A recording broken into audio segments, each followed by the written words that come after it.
Angelica Kauffman was a Swiss painter who lived in London from 1766 to 1781. She was one of only two female founders of the Royal Academy in 1768.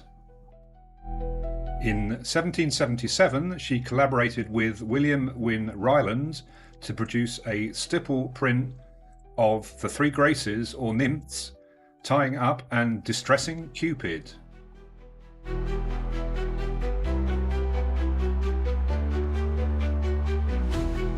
The Derby Porcelain Factory was skilled at creating three-dimensional figures from two-dimensional prints.